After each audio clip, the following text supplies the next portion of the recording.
By far the weirdest disc I have ever reviewed, and I've never seen one in person until now. The Gateway and Quest Odyssey control driver. And it says overmolded gyroscopic technology. And this is kind of interesting because two companies worked on this disc.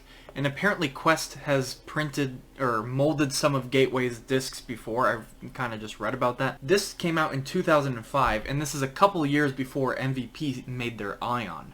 So I believe this might be the very first overmolded disc golf disc. Now comment down below if I'm wrong, but let's talk about this thing a little bit. So it's definitely got like a really weird rubbery grippy feel.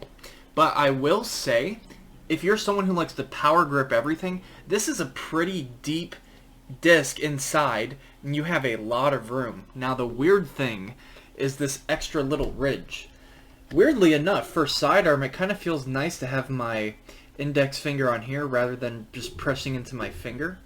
It doesn't really affect my throw too much for sidearm. It's kind of odd. And the other thing I'll say is this middle plate. I would say most overmold discs seem pretty durable. Maybe there's a few exceptions out there, but this like type of plastic does not seem like it's gonna last that long. It seems like a budget champion type plastic. I don't really know what to think about it. It feels like a normal like plastic toy. But man, this disc is actually legit when you throw it.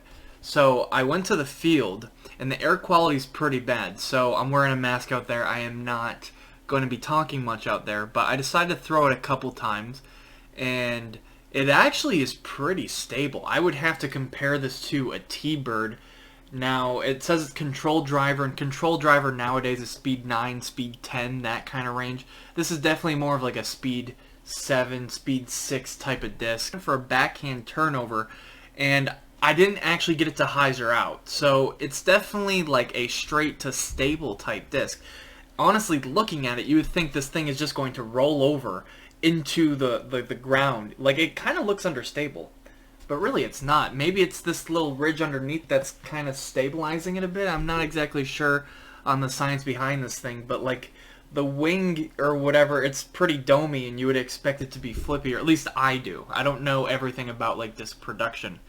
But I threw a pretty good line on this one, and it went decently far. Then I decided, hey, the one thing I'm really curious about is, does this thing actually roll? Like this material and whatnot. So I tested it with a roller, and honestly, it slowed down pretty fast. I think this material is just a little bit too rubbery compared to like, let's say like Star Plastic from Innova, which is going to slide through the grass probably a little bit more than this rubbery type of plastic. But honestly guys, if you want to see more of this thing, let's get to 25 likes on this video. I'll go to a course and put it to the test.